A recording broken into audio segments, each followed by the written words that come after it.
Bienvenidos al cuarto ciclo del seminario sobre el pensamiento económico argentino.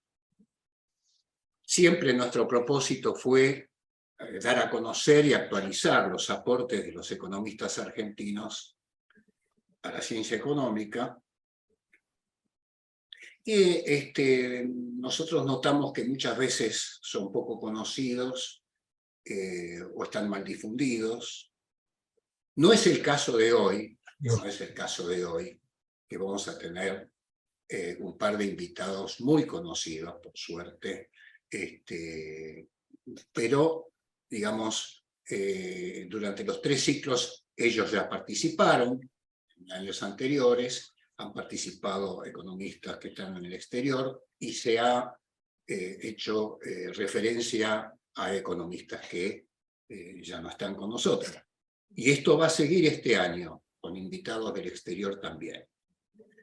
El tema que nos ocupa hoy, en la jornada inaugural, es la economía internacional post-pandemia, inflación, debates y antecedentes teóricos. Nuestros invitados de hoy, Roberto Frenkel y Daniel Heyman, son precisamente, entre otras cosas, expertos en el tema inflación. La Argentina, ¿no es cierto? Toda es experta en el tema de inflación, pero ellos han trabajado mucho, tienen muchísimos trabajos al respecto. Yo le voy a dejar a Saúl Kaufman que le haga una pequeña presentación de ellos. Les recuerdo que las preguntas las hacemos por el chat, el Zoom, y en todo caso, si alguien quiere hablar, le vamos a dar la palabra. Así que bueno, Saúl, hace la presentación y largamos. Gracias. Bueno, hola, ¿cómo están? Me pidieron que sean breves las presentaciones, los presentados, así que Daniel Heyman, profesor emérito de la UBA, investigador del IEP, doctor de UCLA, y pidió que esto se diga con mucho énfasis, hincha de River. Tenemos que mencionarlo, pedido de Daniel. Porque va primero River ahora, por eso. Claro, sí, que aprovechar. Y bueno, Roberto Frenkel, también profesor de la UBA, investigador del CEDES. No sé, la trayectoria de ambos es muy grande, muy conocida, muy importante. Son los dos, para mí son los dos mejores macroeconomistas de la Argentina y los mejores y los más grandes estudiosos de la inflación y los problemas macroeconómicos de Argentina. Así que no sé qué más decir. Creo que aprovechemos el tiempo y escuchémoslos a ellos. Bueno, Roberto, abrí un poquito el bueno, juego. Yo distribuí un... Perdón. Sí, adelante. Yo tenía la esperanza de que pudiéramos avanzar respecto a las cosas que uno ya ha escrito, para que no sea... Bueno, primero agradezco, muchas gracias por esta oportunidad de estar con ustedes una vez más. Yo mandé el trabajo con la idea de que, ese trabajo escribí el año pasado, con la idea de discutir, de que me hagan preguntas, de poder desarrollar, y es muy sintético, es un trabajo apretado, que tiene varios temas, ¿no? Entonces no sé muy bien cómo ya le dije a Luis que prefería que la gente lo leyera, porque lo escribí con cuidado, como en general escribo mis laburos, y entonces difícilmente mi exposición podría ser mejor que lo que está escrito. Y además es una exposición, vamos a decir, es un tema viejo, porque lo escribí el año pasado, y ahora tengo otras ideas más adicionales. Yo quería más interesante presentar lo nuevo que volver a lo viejo. Bueno, la idea sintéticamente, hay varios temas en ese paper, es corto, un paper corto, sin bibliografía, está hecho para un público culto, pero no específicamente especialista en macro. Y la idea es, hay una primera cuestión que es, recuerdo que el COVID y después la guerra de Ucrania, la invasión rusa a Ucrania, me provocó un recuerdo de algo que yo había leído de Hicks años atrás, donde él menciona el cambio en el comportamiento del mercado de trabajo mundial, en realidad, aparte de la situación de Gran Bretaña, en el momento que se termina la guerra. Ustedes saben, esa guerra fue acompañada inmediatamente después, justamente los propios soldados que volvían del frente a sus países transportaron el virus, la gripe española, que mató más gente que la guerra, ¿no? Murieron de entre 20 y 40 millones de personas.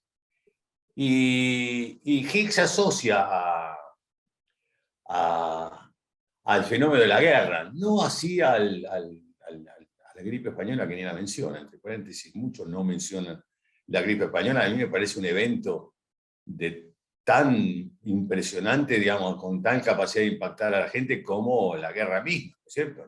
Fue una guerra horrorosa también, ¿no? Una guerra de trincheras, con gases, y toda esa historia que uno conoce de la Primera Guerra.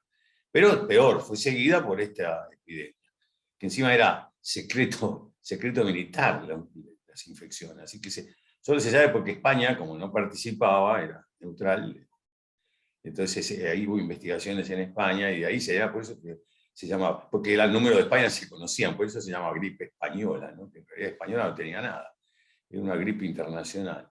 Bueno, y la idea de que surge de ahí un nuevo comportamiento del mercado de trabajo. Como yo puse en el ejemplo ahí antes, cuando bajaba el precio del carbón, los trabajadores del carbón decían, no, claro, bajó el precio, hay que bajar. Aceptaban como algo correcto, algo de sentido común de los participantes, tanto el empleador como el empleado, digamos, de que, bueno, no daba para pagar eso porque el precio del carbón era diferente. Y que eso cambió en ese periodo de posguerra. Claro, ¿por qué no? La pregunta que en realidad todos se hacían ahí, es que cuando volviste al tipo de cambio del 14, ¿no es cierto? Pero tenía que haber bajado los precios significativamente para volver a tener el tipo de cambio real que tenías en ese momento. Y claro, los precios no bajaron, ¿no? No bajaron porque tampoco era el mecanismo que baja el precio del carbón y baja el precio. Y el sufrimiento parece haber puesto a la gente más. En realidad tendrían que haber bajado los salarios nominales, ¿no es cierto? Porque como creía Cavallo que iba a ocurrir después que fijó el tipo de cambio en el 91, ¿no es cierto? Cavallo estaba convencido que el tipo de cambio real de aquel momento tenía que ser, lo dijo, el del segundo trimestre del año anterior, que era 1990, que es el tipo de cambio más alto del de la hiperinflación, el de la salida de la hiperinflación. Entre paréntesis, recordemos que la paró nuestro querido amigo Folchini, ¿no? Que ya no está con nosotros, pero paró simple, le dijo a los bancos, no vendo más dólares. Si quieren, tráiganlos ustedes. Y efectivamente los bancos pasaron a vender compradores a vendedores y entonces el mercado del tipo de cambio se estabilizó y 5.000 australes por dólar, y lo tuvimos a 5.000 australes por dólar todo ese año, con una inflación que llegó a, digamos, que fue bajando, pero que era 8, 10, 15% mensual, digamos, durante el año 90, cosa que terminamos el año con un tipo de cambio recontrapreciado y la película empezaba de nuevo, ¿no? Pero en fin, estoy recordando esto para ver el contexto de lo que decía Higgs. Pero esta idea de real wage resistance, de que la gente empieza a mirar, yo lo sinteticé de una manera que no es habitual, digamos, porque hay para decir, ¿qué quiere decir? Quiere decir, yo tengo una empresa, tengo mi precio, no hay inflación, digamos, ¿no? Sube el costo de vida de los trabajadores y los trabajadores me dicen, mira, no, estoy cada vez peor, me baja el salario real, me tenés que subir. Tenés que darme un aumento. Y yo, ¿cómo? Si yo no tengo nada que ver. No importa. Tengo un aumento porque sube el costo de vida. Eso es una novedad, ¿no es cierto? Es el real wage resistance. Hay un tercero, que es el de la empresa, que no tiene que ver con el aumento del costo de vida de los... Es un mecanismo de transmisión, ¿no es cierto? Del impulso que vendrá de algún flex o de los alimentos, de lo que fuera, y vía real wage resistance se traslada a los otros precios, ¿no es cierto? Es un mecanismo de extensión del efecto. Bueno, y me parece, claro, que real wage resistance tuvimos todo el tiempo, ¿verdad? Se puede ver claramente después de la guerra, ¿no es cierto? Porque el periodo entre guerras es un periodo muy caótico como para detectar bien comportamiento. Pero todo el periodo de posguerra, claramente ahí lo que sea, la inflación de 4%, ¿cómo se llamaba? La creeping inflation, ¿no? La creeping inflation de la posguerra. Entre paréntesis, una cosa que me interesa, que le agrego, bueno, está en el paper, ¿no? Que es la idea de que, bueno, el mayor daño de la inflación del periodo después de los 50 es que los precios de los países con un tipo de cambio fijo por Bretton Woods, por el acuerdo, tenían inflaciones diferentes. Y las inflaciones diferentes tuvieron consecuencias muy importantes, como el fin del sistema de Bretton Woods, ¿cierto? Eso es un punto que vale la pena recordar, porque estoy mirando las inflaciones y veo que hay bastantes comportamientos bien disímiles, ¿no? entre distintos países. Entonces, la guerra, primero la pandemia del COVID, que me hizo acordar del tema. Y después la guerra de Ucrania, que genera un grado de incertidumbre insólito, ¿no es cierto?, como el que tenemos ahora, ¿viste? Donde los chinos ensayan el bombardeo sobre Taiwán, donde Suecia y Finlandia pasan a ser miembros de la NATO y por lo tanto todos los países están obligados a los socios, y particularmente Estados Unidos, a intervenir si recibe alguna agresión en alguno de estos dos países, en fin. Y la situación que sigue, ¿no es cierto? Cada vez peor en realidad, porque se está cada vez más complicando, tanto en Europa como en la relación política y grado de conflicto con China, ¿no es cierto? Tenemos un enorme grado de incertidumbre y que genera, allá la pandemia pasó, nosotros tenemos otra ahora, ¿no es cierto? Porque en lugar de ponernos barbijo, ahora nos ponemos repelente. Yo ahora, en lugar de ponerme barbijo para ir a la farmacia, me pongo repelente en los tobillos. Es raro, pero es lo mismo. En el fondo estamos haciendo cosas parecidas. Segundo tema es no me acuerdo bien todo, política antiinflacionaria, ¿no? El tema de la política antiinflacionaria, el inflation target. Un poco la historia del inflation targeting, ¿no es cierto? Ustedes saben, empezó en Nueva Zelanda en 1990. Chile hizo algo parecido también en 1990, era una especie de inflation targeting, pero muy original, nadie lo cita, pero Chile lo acabó. Pero es un inflation targeting muy inteligente, acompañado de un compromiso de mantener el tipo de cambio real que tenían, que era bastante competitivo, y que lo mantuvieron bastante competitivo, o sea, hasta el 98 por lo menos. Y bueno, pero eso no trascendió. Lo que trascendió es la experiencia una experiencia que inició Nueva Zelanda y que después se extendió, ¿no? Inglaterra, por ejemplo, Gran Bretaña lo hizo, me acuerdo, a mediados de los 90, ¿no? Mediados de los 90 creo que adoptó, ¿no? Larry King. Larry no, King, ¿no? Larry King se llamaba Daniel. Mervyn.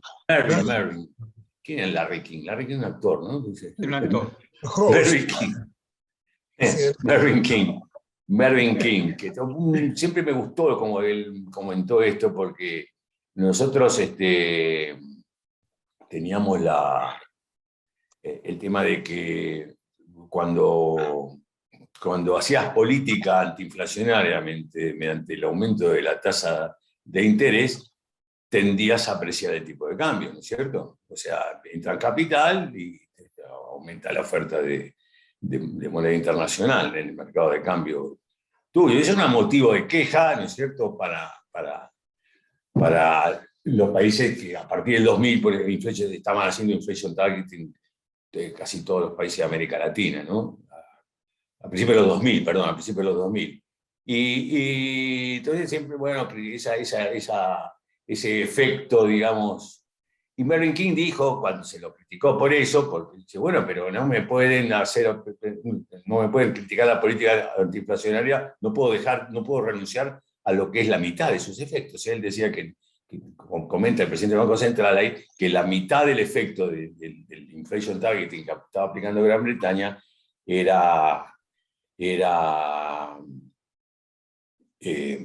la mitad del efecto era, perdón, vía la apreciación del tipo de cambio de Gran Bretaña, o sea, por la entrada de capitales del resto del mundo, ¿no es cierto?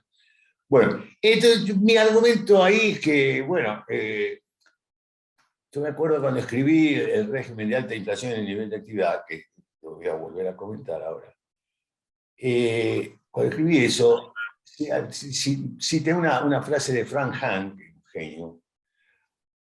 Ese también es un economista poco comprendido, o sea, poco citado y poco conocido, pero es un gran economista. Frank Hahn, que era un keynesiano que se dedicaba a equilibrio general, interesante, ¿no? Pero se dedicaba a equilibrio general para mostrar las dificultades que era mostrar la unicidad y existencia de un equilibrio general.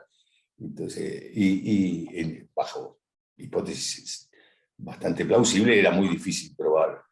Pero bueno, pero Frank Hahn tiene un comentario al pie de página que dice que la política todavía no había, era keynesianismo, cuando él escribía, el mundo era, la política era keynesiana, no sé. Digamos, el monetarismo era una cosa que estaba apareciendo como algo muy, vamos a decir, novedoso, en cierto sentido, conflictivo, muy debatido. Entonces Frank Hahn dice, bueno, que la política monetaria, los anuncios de política monetaria, la política monetaria, es cada vez más influyente porque la gente lee The Times más de lo recomendable.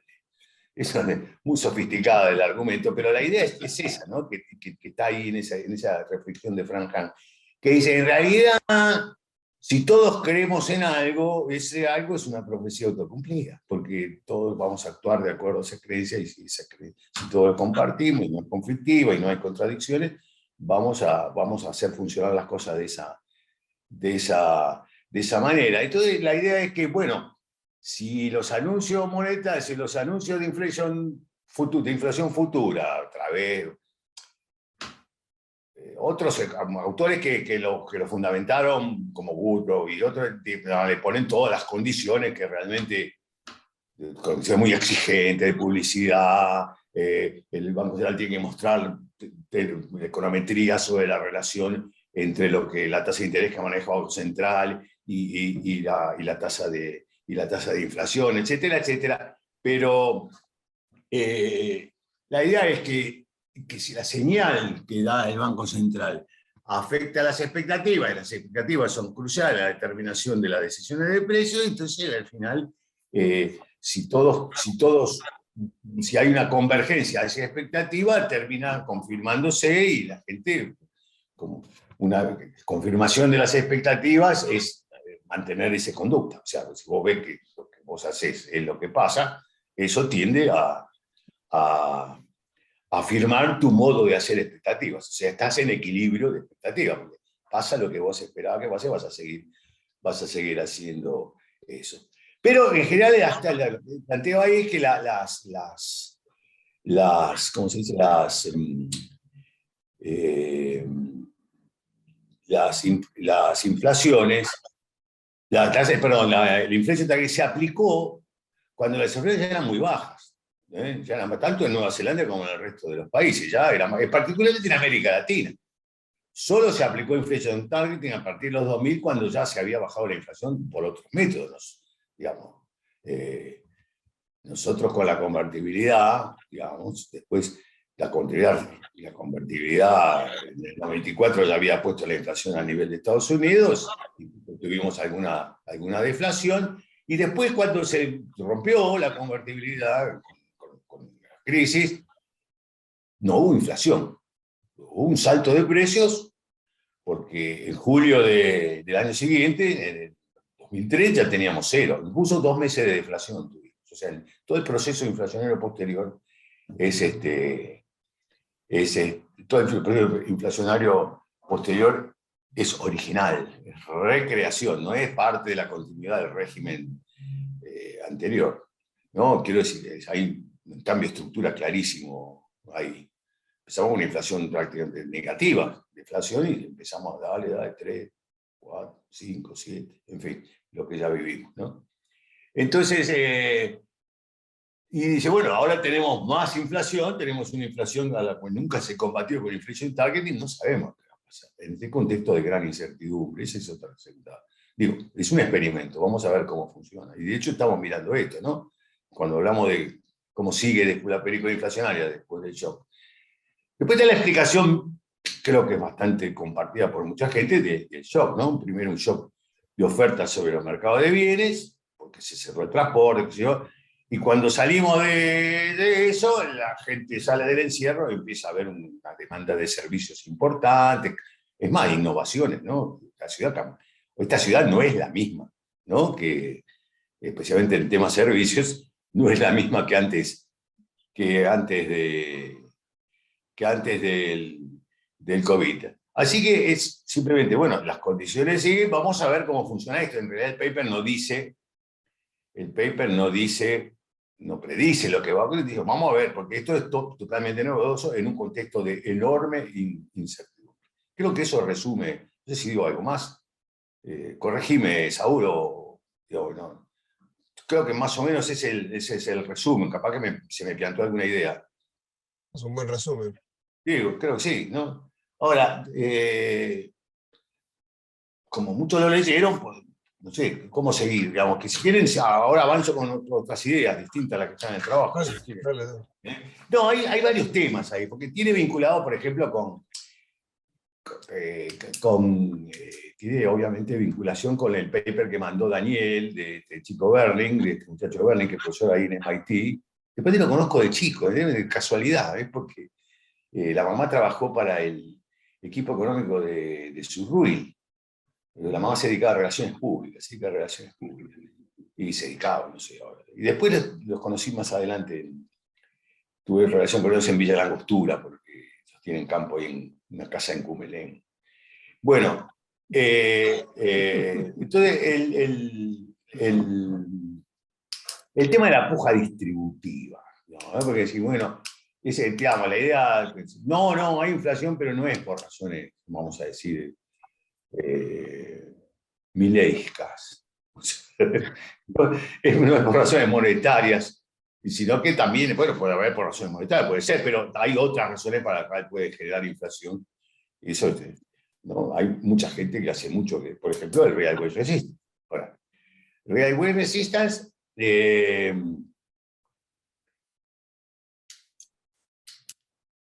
implica un cambio de los precios relativos que vienen a un cambio de precios relativos. O sea, el salario real está cayendo, tiene que ser aumento del salario nominal, que se reclama, tiene que volver el salario, tiene que empujar el salario real, o sea, actuar como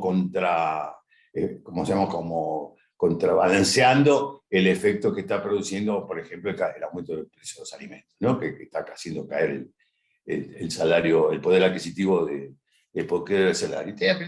Pero entonces, ¿qué? Ahí uno dice, entonces cualquier cambio de precio relativo, de hecho, un poco sugiere ese trabajo, es inflación. Basta que sea estallo, como dice el modelo y ya eso genera inflación. O sea, hay un cambio de precio relativo, el otro, por razones de que van tomando las decisiones de precios separados, termina generando inflación. Eso es el efecto, un efecto de que no se puede cortar a cero el momento de ajuste de precios. O sea, no me parece, digamos, en fin, uno puede hacer el modelo que quiere, ¿no es cierto? Digamos, pero hay una tendencia desde que la aparición de las rational expectations, de las ideas de equilibrio con rational expectations, que las economías realmente pasan todo el tiempo de estar en equilibrio con rational expectations, que mucha gente que adhiere a ese que es el más difundido de los paradigmas, adhiere a eso y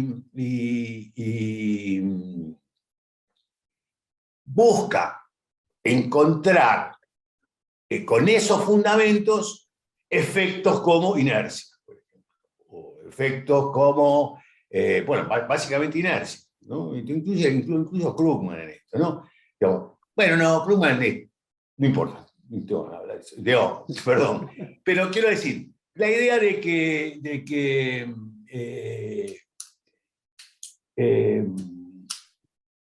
por ejemplo, Calvo pricing, que es en realidad el origen de esto, Calvo pricing.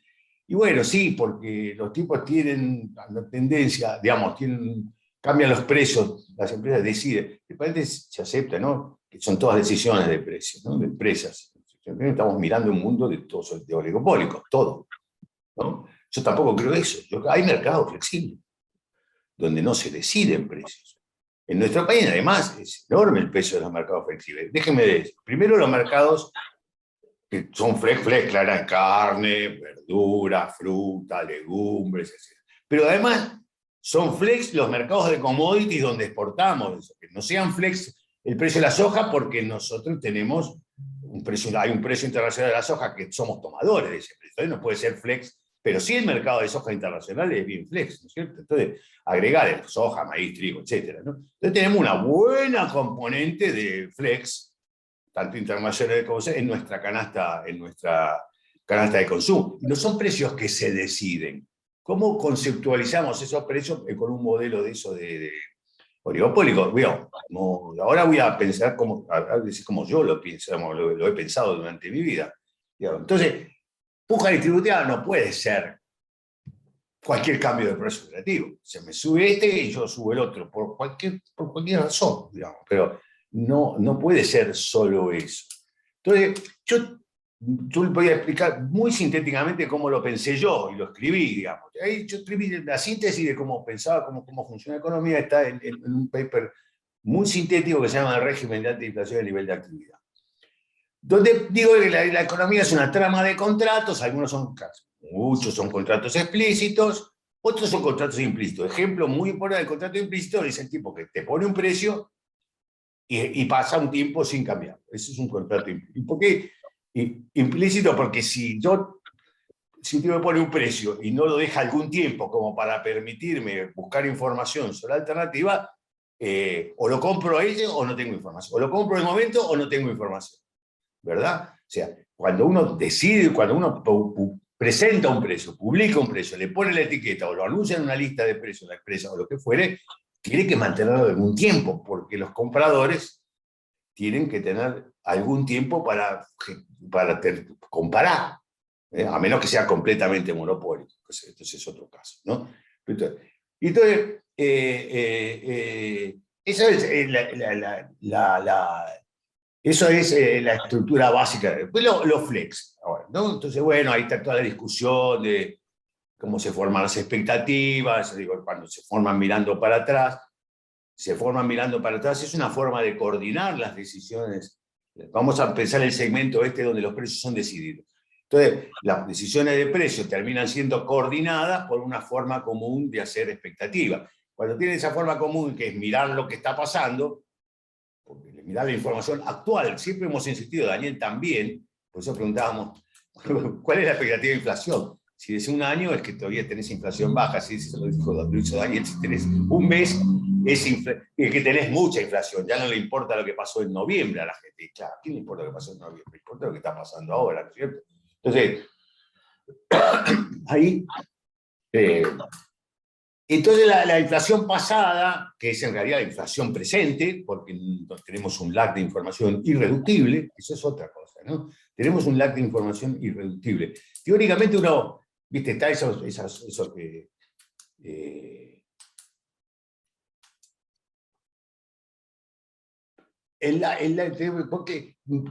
porque lleva tiempo recoger la información y promediarla y cargarla. Entonces ahí tenemos un mes, menos de un mes, es muy difícil. Se puede hacer estimaciones semanales, pero no se usa en ninguna parte, en realidad. Cuando leía hoy, dice, bueno, las empresas suelen cambiar los precios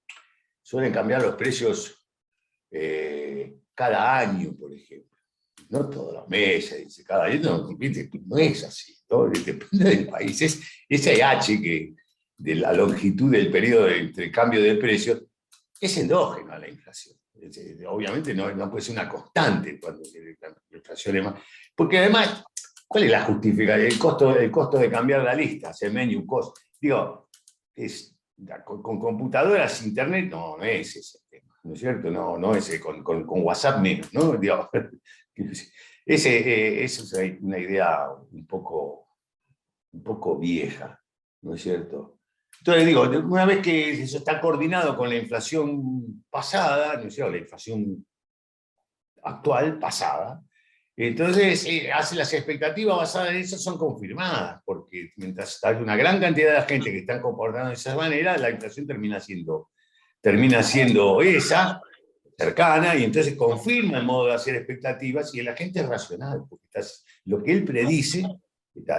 Ahora, en lugar de la tasa de inflación anunciada o la oferta monetaria, como hacían los alemanes a final de los 50, 4% va a crecer la oferta monetaria, que es una forma de decir 4% van a crecer los precios. Entonces, eso tiende es un equilibrio, es un equilibrio que entre paréntesis, es un equilibrio de conjeturas compatibles. Frank Hanna, algo parecido, creo, porque no es lo mismo, llama conjectural equilibrio, ¿no? Equilibrios conjeturales. Estamos todos conjeturales, pero al conjetural estamos todos en equilibrio, porque esas conjeturas terminan siendo confirmadas, mi conducta y la de los otros, por lo que pasa. Bueno, ahora bien, eso lo digo, pero después están los flex. Ahora, ¿cómo se determinan los precios de la carne en el mercado de Liniers? ¿No? Bueno, de hecho, ¿cómo se determina? Es lo mismo el día del mercado de Liniers cuando tenés 30% de inflación mensual que cuando tenés 0 o 0,2, como en la época de la convertibilidad, es lo mismo. Dice, el mecanismo tiene que ser, pero no importa lo que está pasando alrededor para el precio de la carne, sí, obvio. Es el tipo que hay un rematador, pongámoslo, hay un rematador. ¿Y cómo empieza el rematador en Liniers? Bueno, no está más, ¿no es cierto? En Liniers el mercado, hay que cambiarle, no. Es el mercado de Liniers. Pero ¿cómo empieza el rematador? Y bueno, dice, bueno, ¿cuánto teníamos ayer? ¿Cuál es el precio de cierre de ayer? Tiene que empezar por ahí. O sea, ya empezamos por ahí, digo, ¿dónde va a empezar? ¿No? Algunos anuncian, o quizá no, quizá anuncia. El precio debe ser más lo que uno conjetura que fue la inflación general.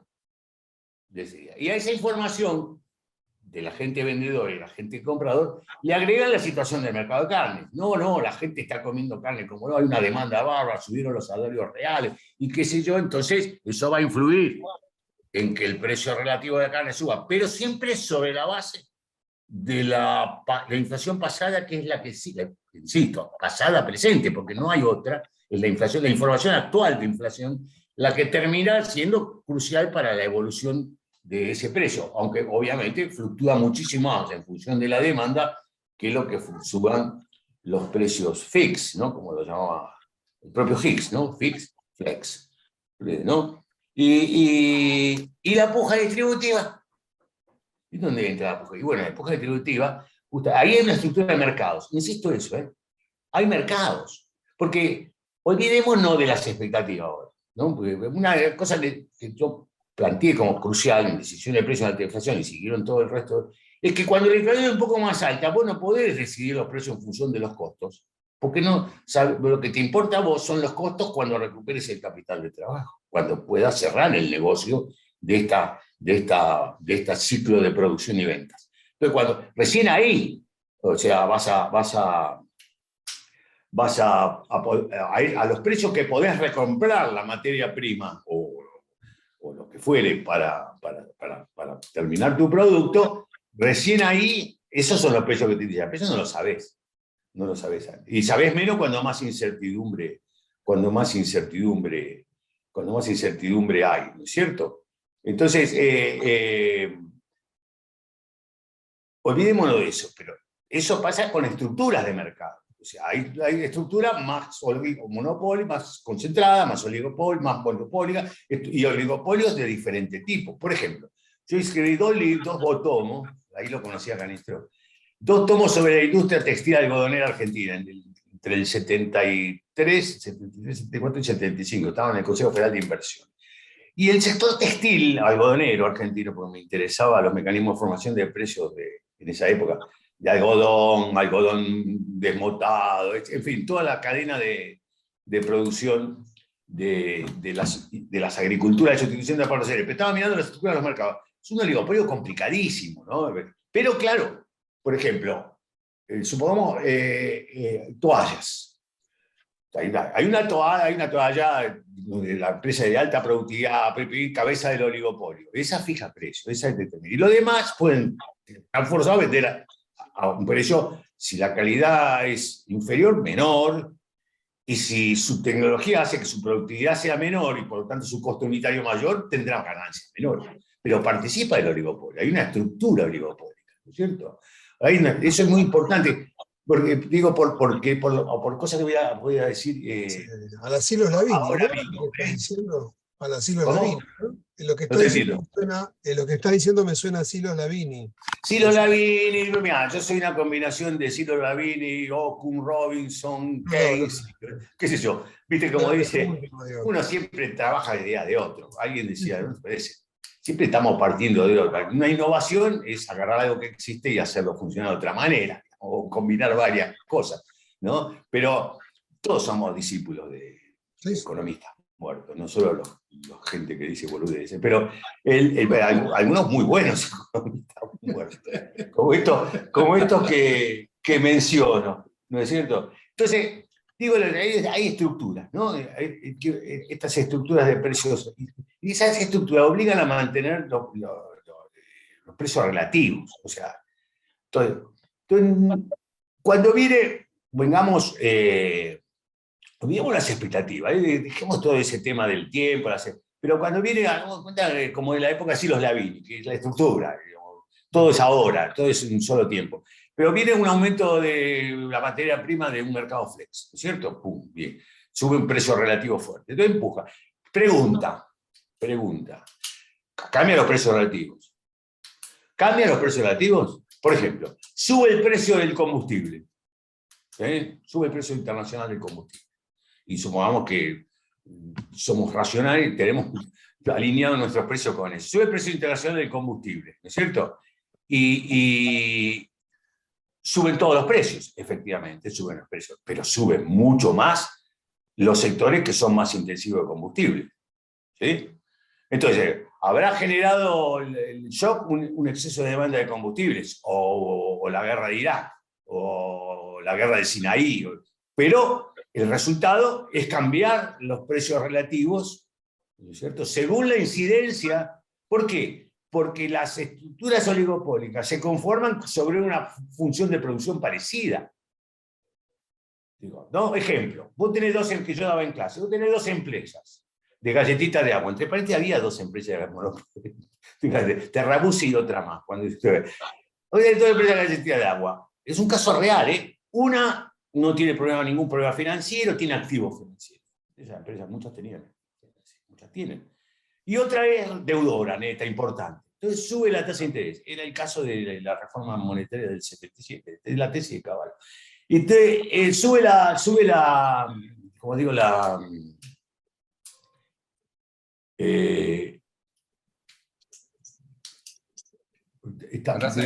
sube. Me perdí. Entonces, ¿en qué punto lo dejé? Tasa de interés. Sube la tasa de interés. La empresa endeudada puede cargar el costo financiero, que es un costo corriente, al precio. No puede. Queda fuera del mercado. Y es un costo corriente. ¿Por qué no puede cargarla al precio si es un costo corriente? Porque la otra no tiene deuda y entonces esta no puede cargar el precio. ¿Por qué? Porque el capital, la estructura financiera de la empresa no está dentro de la función de producción. En cambio, si las dos fabrican toallas y sube el algodón, van a tender a subir el precio. Primero lo va a hacer el oligopolio. En ese caso se llama, hay un price maker. Hace la cabeza del oligopolio, sube el precio, ¿no? Y los otros tienen que seguir, porque esa es la idea del oligopolio, ¿no?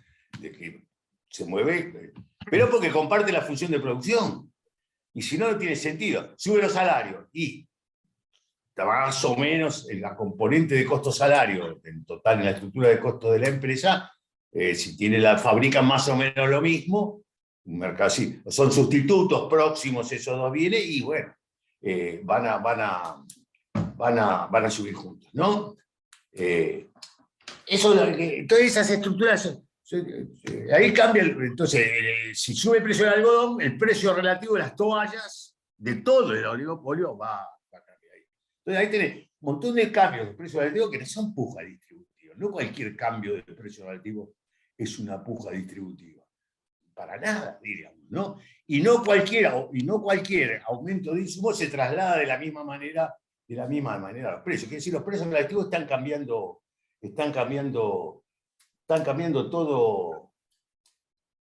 todo el tiempo, ¿no? Especialmente, por ejemplo, ahora. Bueno, ¿no? Ahora, quiero decir, del COVID para acá, digamos, los años previos al COVID tuvo una inflación estable, con expectativas muy estables, 2%, y de repente pasa algo que no había pasado nunca, y por eso la política antiinflacionaria no tenía experiencia con este tema. Entonces, ¿cómo consigo yo ahora, con todo este tema de la puja de trigo? Y tiene que haber organizaciones extramercado. Obvio, el sindicato no es parte del mercado. Digo, cuando uno dice, ¿quiénes son los que hacen subir el salario? Y la huelga. Es una organización de trabajadores, ¿no? Es una organización extramercado que colusiona, se asocian los participantes del mercado para, usando otros mecanismos, por ejemplo, apriete, ¿no? Por ejemplo, te hago perder guita. Bueno, eso es la huelga, ¿no es el derecho de huelga? Paro y vos perdés plata. ¿No? Eso. Entonces, dale, es una negociación que usa componentes de apriete, ¿o no? De punición, digamos, ¿no? Si no me haces esto, yo te castigo. Esa es la idea, ¿no? Entonces, esas organizaciones extramercado, esa es la puja distributiva. Entonces, sobre la estructura de precios y la tasa de inflación que determina toda lo que conté antes, mi visión, eso mismo, la puja distributiva opera, ¿no es cierto?, como el lobby de los petroleros o los sindicatos. O las asociaciones profesionales y todo eso, bueno, que están justamente para organizar la puja distributiva, organizando que es parte del funcionamiento de las economías, ¿no es cierto? Nada, eso son algunas cosas que quería comentar. Y después también tengo para hablar de Europa, pero de la inflación ahora, pero mejor paremos acá un rato, ¿no? Y Daniel habla también. Claro. Okay. O no, te digo, ¿quién dirige? ¿Quién manda acá? ¿Quién es el Saúl manda. Saúl. Daniel, ok, Daniel, un buen momento para sí. darle la palabra a Daniel y claro. hacer preguntas y comentarios. Dale, gracias. Adelante. Bueno, gracias por la invitación. Como quien dice, es un gusto estar acá compartiendo la tarima con Roberto. Varias de las cosas que tengo para decir creo que tienen vinculación con lo que conversábamos recién, así que por ahí podemos dialogar más adelante. Yo lo que tenía ganas de hacer es vincular este fenómeno que hace época que estamos atravesando, y especialmente la ruptura de ciertas evidencias en las economías desarrolladas, para pensar un poquito en de qué manera estos fenómenos ponen en cuestión y le generan preguntas al análisis macroeconómico que se viene haciendo. Déjeme tomar un poquito de carrera a la distancia. Estaba pensando hace 30 años, no, en el 2003, perdón, hace 20 años, Robert Lucas proclamaba el final del análisis macroeconómico del ciclo, porque el problema era el problema del crecimiento y esto había sido superado para siempre.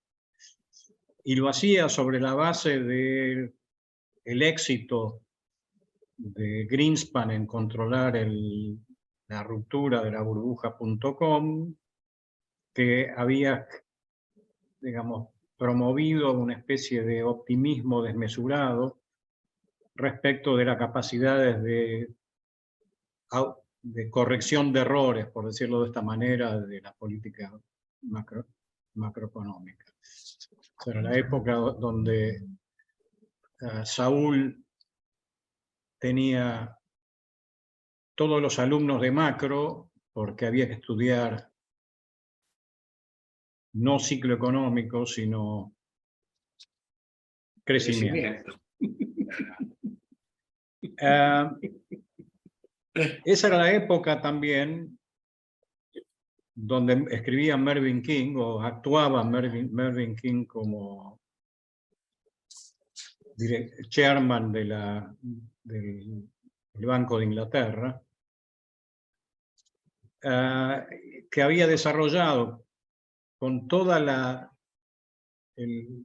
tranquilidad que daba alguien seguro de sí mismo, pero que no pretendía demasiado y hacía referencias repetidas a la incertidumbre, a la dificultad de hacer proyecciones correctas, etcétera, etcétera, pero así todo proclamaba la teoría maradoniana de la tasa de interés, por la cual, digamos, que está vinculado a cosas que mencionaba Roberto, por la cual se suponía que la manera en la cual actuaba la política monetaria, reguladora del nivel de precios, era por amague, no por acción, sino por inducción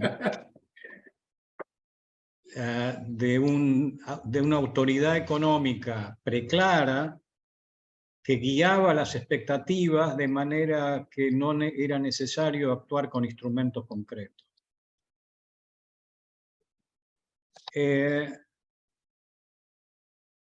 Digamos, fue una linda oportunidad esta invitación de la UNTREF para releer un muy interesante paper del 2008 de Blanchard, el estado de la macroeconomía, donde esencialmente, digamos, escrito con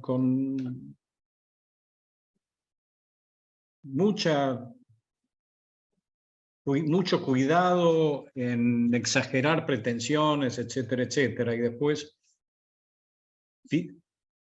estableciendo algunas críticas a los modelos prevalecientes, pero donde la frase final del resumen en la primera página es: el estado de la macroeconomía está bien. The state of macroeconomics is good. Y eso era 2008. Y vino 2008, dejando un conjunto de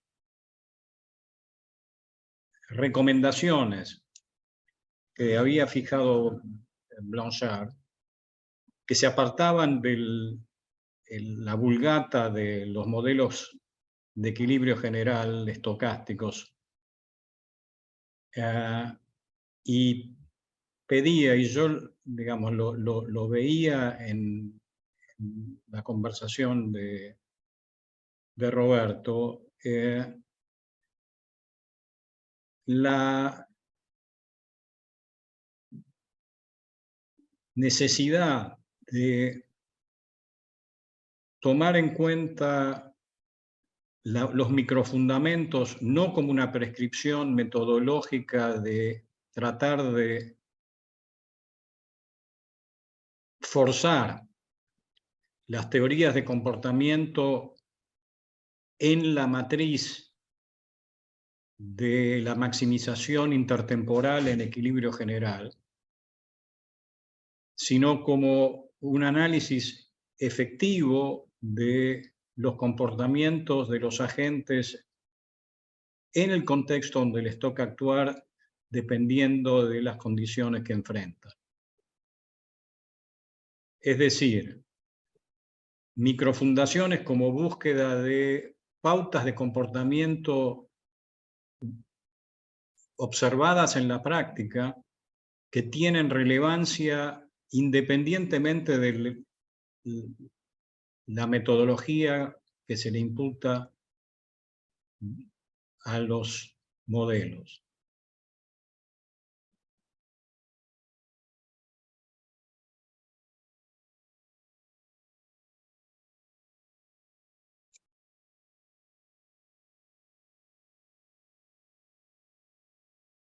Y esto me lleva al...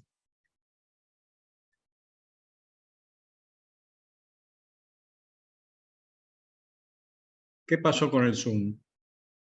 Estamos acá. Sí, Estamos estamos bien, todos. sí. Ah, porque a mí me apareció una pantalla nueva. Te estamos No viendo sé. y te estamos oyendo. Sí, sí, te estamos escuchando bien. Escuchamos bien. ¿Me están viendo? Sí, Sí, sí. te Sí, escuchamos. Bueno, entonces yo no los veo a ustedes, pero Ah, la digamos, miércoles. Bueno, son sesiones de espiritismo, no se preocupen. perdón. Parece, bueno, seguí, la verdad que, Daniel, seguí. Bueno, Pobre Daniel. no, te saludaba, no digo, no nos preocupemos porque en sesiones de espiritismo siempre. Te pido por favor que sigas, Daniel, porque si no ok. se interrumpe. Ok. Seguí que te escuchamos. Adelante. Te escuchamos bien. En este mundo de shocks que vienen de lados distintos de la economía, aparece ahora la pandemia y los eventos recientes.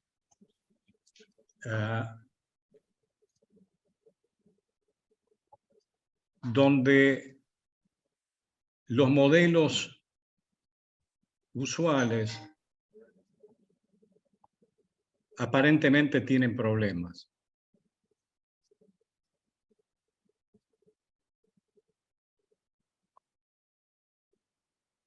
Y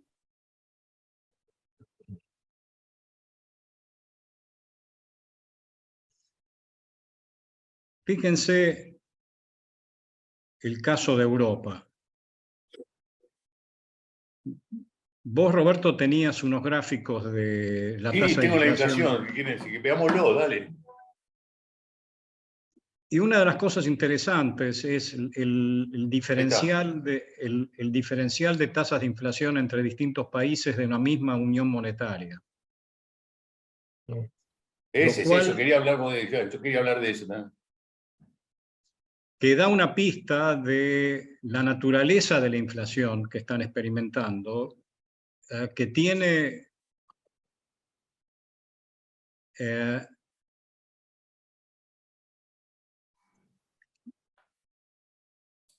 que depende de la estructura de la economía, depende de los comportamientos específicos, de las condiciones de la matriz de insumo-producto,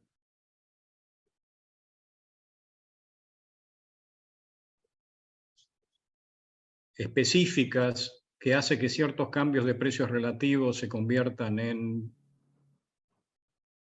cambios de la tasa de inflación. Y se da una situación particular donde las políticas monetarias siguen actuando como si el modelo usual de determinación de la tasa de inflación vía modelos dinámicos estocásticos de equilibrio general fuera una representación adecuada, pero lo hacen sin el soporte de la teoría.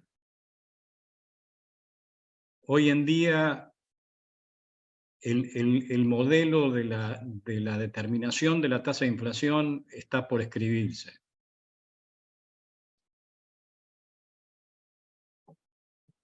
Pero no hay una señal definida de cómo puede ocurrir eso. Es interesante si ustedes ven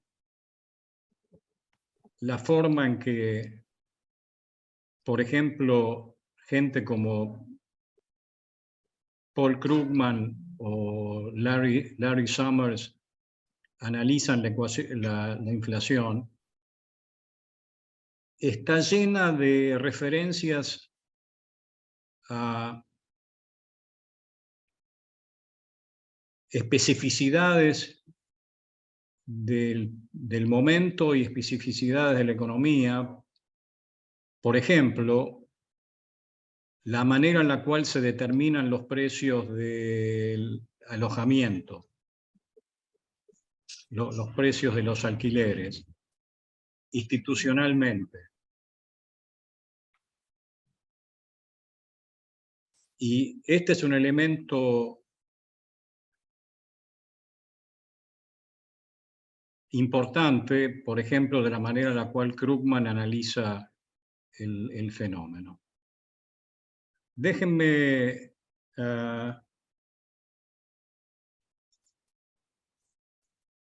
terminar con alguna referencia a la puja distributiva.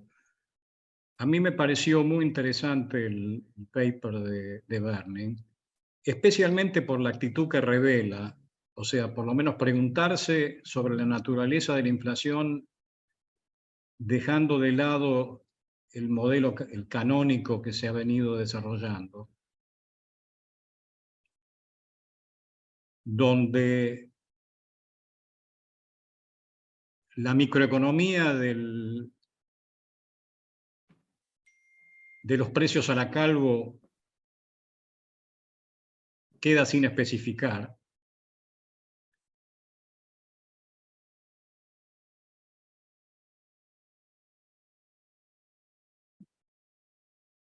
donde la puja distributiva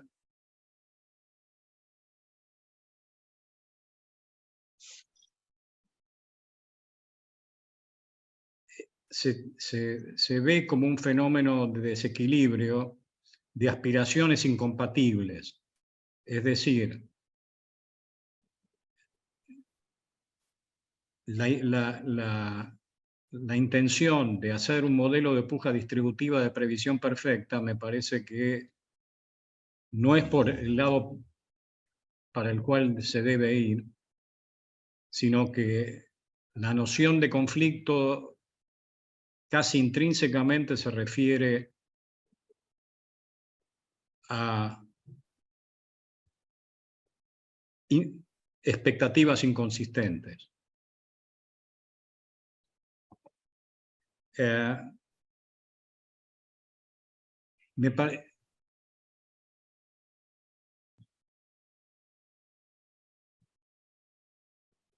Déjenme terminar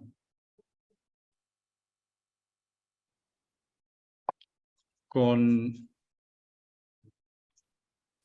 una referencia a una declaración del presidente del Banco Central de Estonia, comentando las razones por las cuales su país tiene una inflación apreciablemente más alta que otras de la región europea, de nuevo, en la misma área monetaria, donde sugiere que el tratamiento de la inflación, que no puede hacerse por vía monetaria en esas economías, porque la política del Banco Central Europeo está gobernada por consideraciones generales de la región y no de un país, una economía en particular, proclamando que lo que le queda a las economías de alta inflación dentro de la región, dentro del área, es a través de la política fiscal y de la política estructural. Es decir, hay una especie de agenda de políticas no usuales en el esquema antiinflacionario,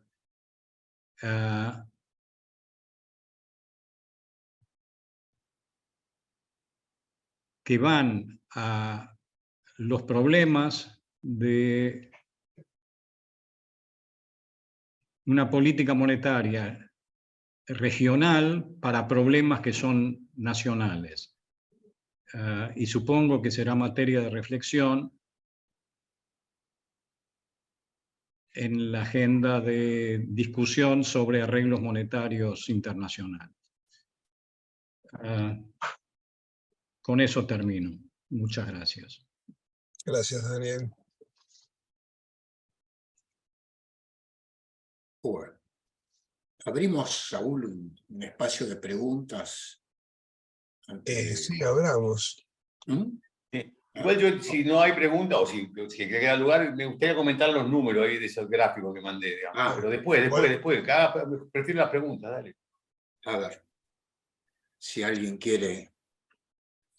Vamos, pregunte. Ahí está el Coco Lucangeli. Que solo lo veo una vez cada 3 años en esta reunión.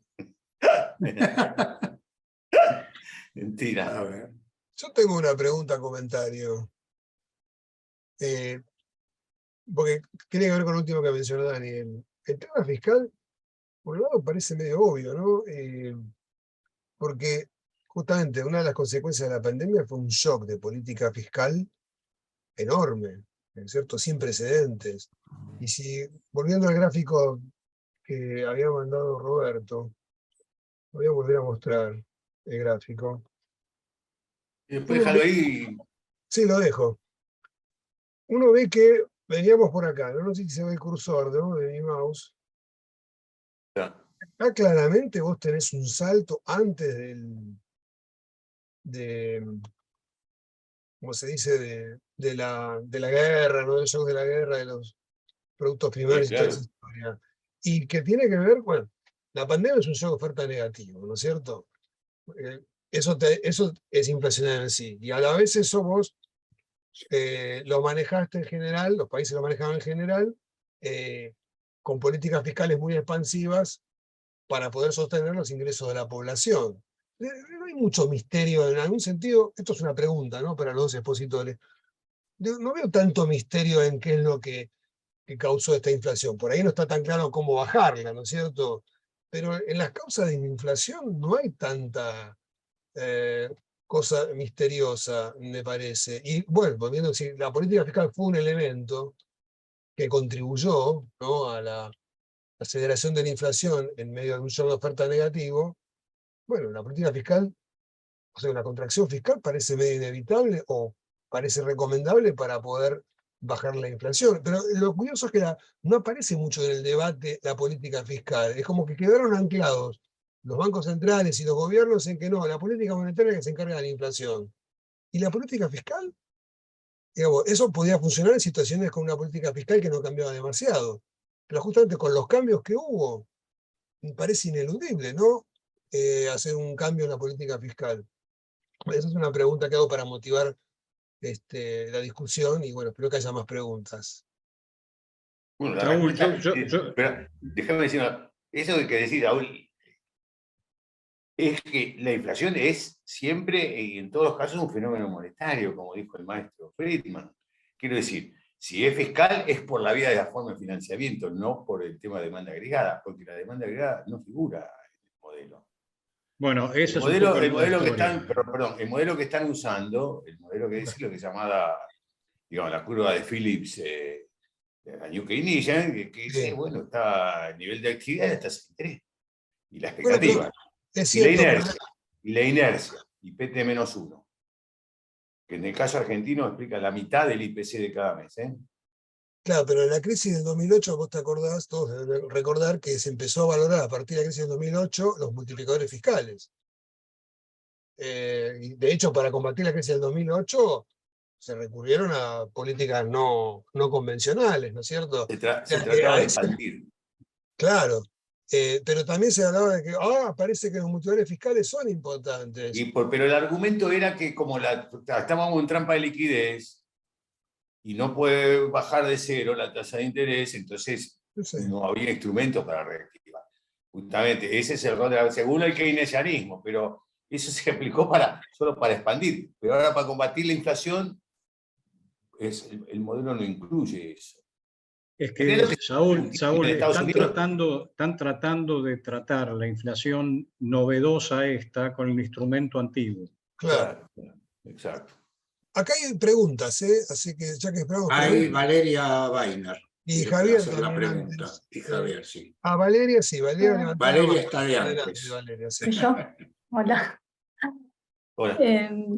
Hola. No, no sé si pude seguir muy bien todas las exposiciones, me pierdo por ahí, no estoy tan al tanto de los últimos publicaciones sobre teorías de la inflación.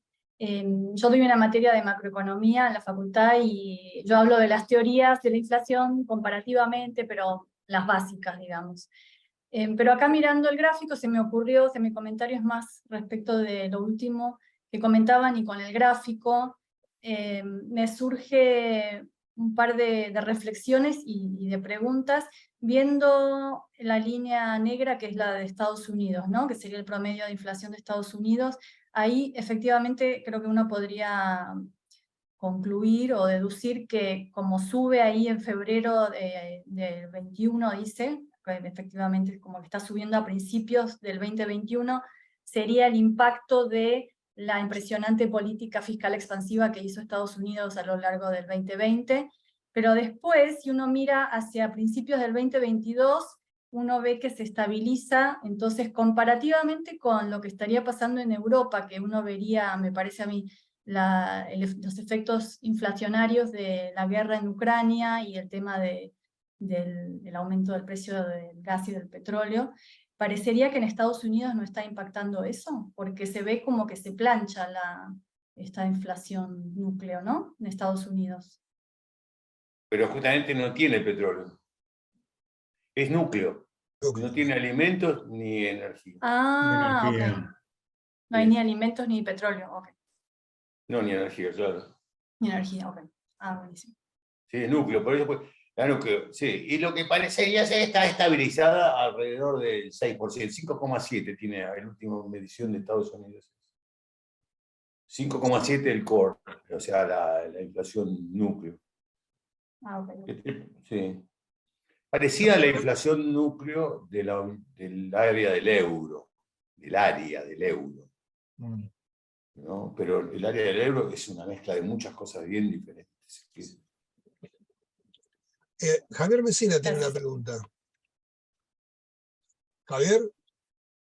Sí, la puse en el chat, Saúl, pero bueno, la hago nuevamente. Quizás es un poco de astrología, pero bueno, en el mundo, digamos, con la incertidumbre que hay actualmente, digamos, uno se tiene que preguntar, digamos, que probablemente en el futuro vayan a existir otras pandemias, o bueno, guerras, no sé, pero digamos, la consulta está destinada a, bueno, si hay otra pandemia en el futuro, digamos, probablemente también vaya a haber una respuesta fiscal y monetaria, ¿no? La respuesta que hubo en 2020 y en 2021 fue extraordinaria, y pareciera, digamos, que no podemos estar repitiéndola cada, no sé, digo, si van a ocurrir con más frecuencia estos fenómenos, o digamos, la pregunta es, ¿eso podría desestabilizar la cuestión inflacionaria? Lo digo puesto, Daniel lo había hecho en un seminario ya hace 2 años, me dijo, bueno, guarda que esto, digamos, no se puede hacer todos los días. Bueno, nuevamente la pregunta. Es que los shocks son shocks porque son distintos. Porque una repetición de un fenómeno no es un shock. Ya lo vivimos, ya sabemos. El problema es que este tipo de fenómenos vienen cada uno empaquetado con distinta recipiente. Y yo creo que hay un problema profundo acá, que es cómo aprendes de una experiencia única.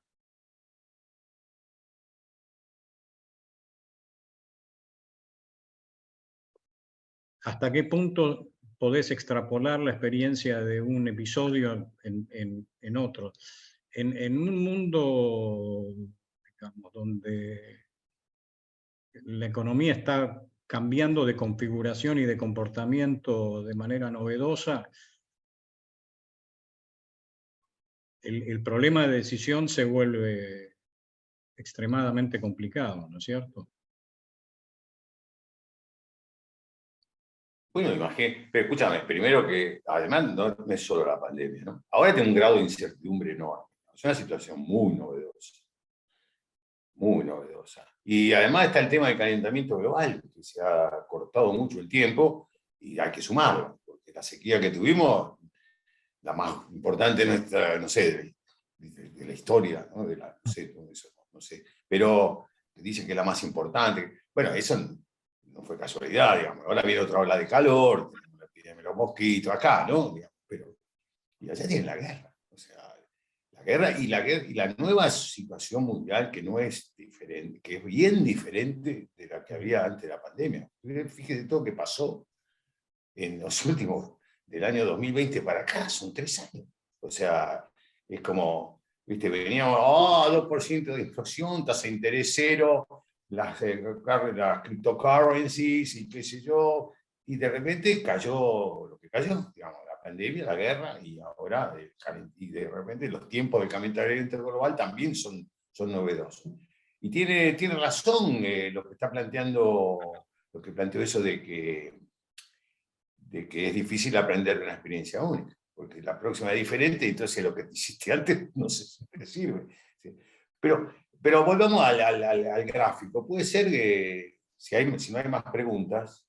Dale, vuelvo. Ahí hay una pregunta de Carlos Chevalier, ¿puede ser? Sí, contestemos entonces. Dale, a ver. En realidad es un comentario adicional que en estas tasas, no sé si es un efecto de una sola vez o no, pero la disrupción de la pandemia en el supply chain worldwide no es una cosa menor.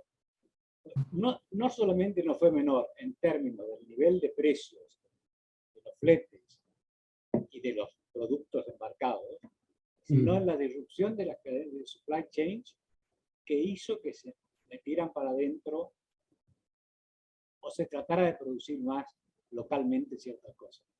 Es un comentario probablemente poco relevante, pero simplemente lo quería decir. Gracias.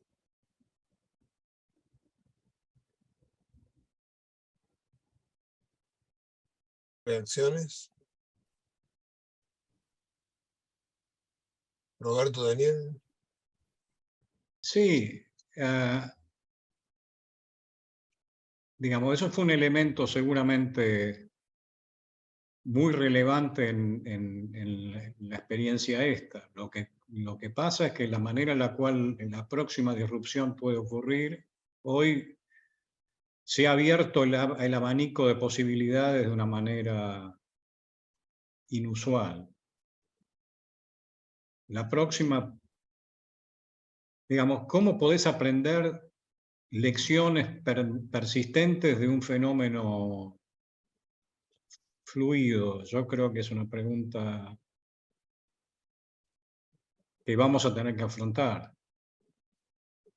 y que no es de solución trivial.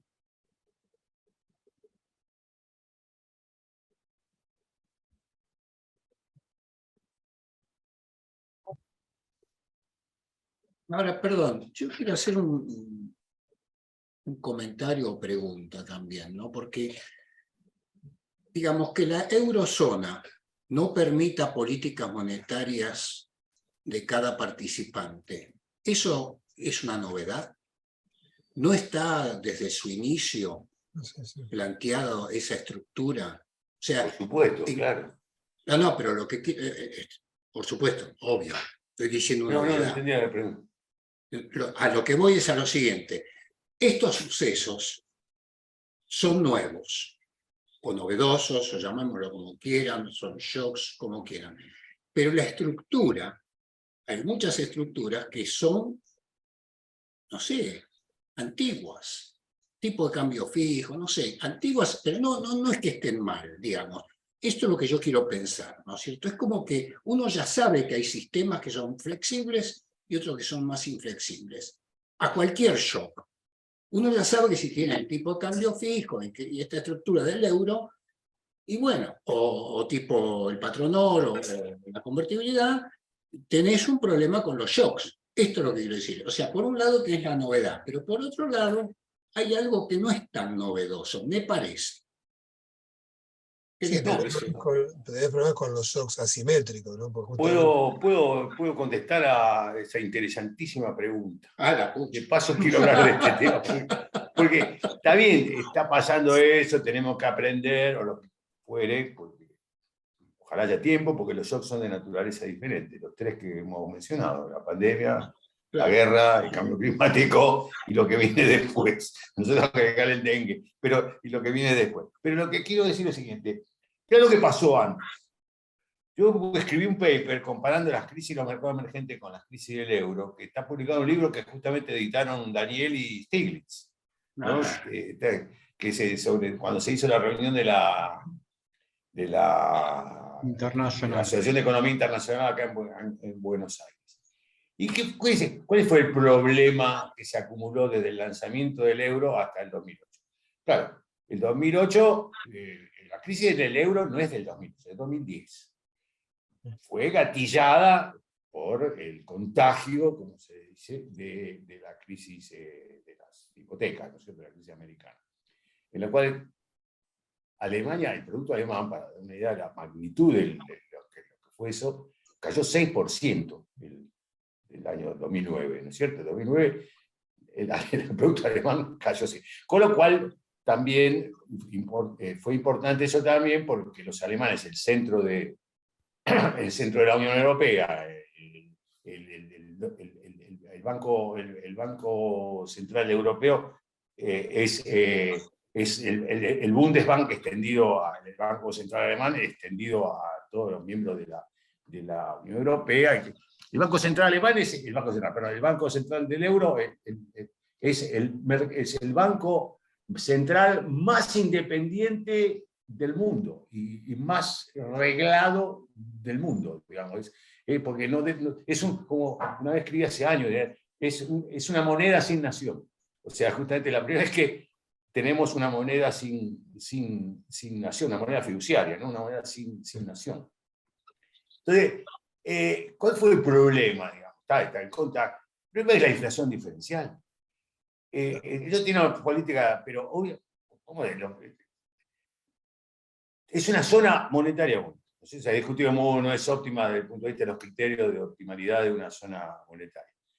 Pero, además, una unidad monetaria no fiscal. Y lo que tuvo es, a partir del efecto, la fase de crisis es producto de que tenían tipos de cambios reales bien diferentes a raíz de los 10 años de inflación diferencial. España tenía 3% al año de diferencia con Alemania. Eso es que el tipo de cambio real español se apreció 30%. Entonces, ¿por qué? Porque mucha guita de los bancos alemanes fue a financiar proyectos de inversión, particularmente inmobiliarios, en España, porque se ganaba la tasa de interés del euro más la inflación española. Porque si los precios de los departamentos en España subían a la inflación española, no a la inflación alemana. Entonces había un fuerte incentivo para invertir en los países que tenían más inflación. Cuando vino el contagio, eso colocó una situación de fragilidad, todas las deudas estas, las deudas que tenían las inmobiliarias y todo, y los bancos, con los bancos españoles, y los bancos españoles con los bancos alemanes, o directamente, muchos proyectos seguramente financiados directamente por los bancos alemanes. Digo alemanes, digo holandeses, digo los bancos, pero principalmente los bancos alemanes, que como tuvieron además, bueno, entonces empezaron a sacar. Y eso, una vez que se gatilló eso, provocó la crisis financiera. Ese aspecto es similar. Pero ellos tienen, teóricamente, ¿por qué va a inflación diferencial? Y porque los mercados de trabajo no son uno. No es trade el trabajo en Europa.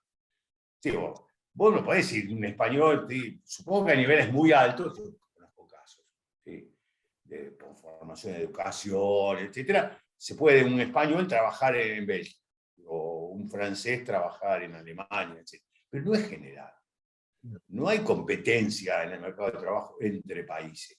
Entonces, cada país tiene un mercado de trabajo con sus características. No solo el mercado de trabajo, debe haber otros mercados que, como lo mencionó Daniel recién, con características propias, ¿no?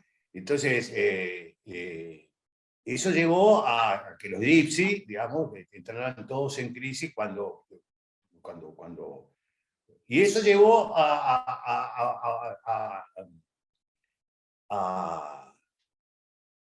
digamos, eso precipitó la desconfianza de los países, ya que al no haber unión fiscal, entonces las deudas son independientes, entonces la deuda de Grecia empezó a ser el diablo, la deuda de España, la deuda italiana, etc.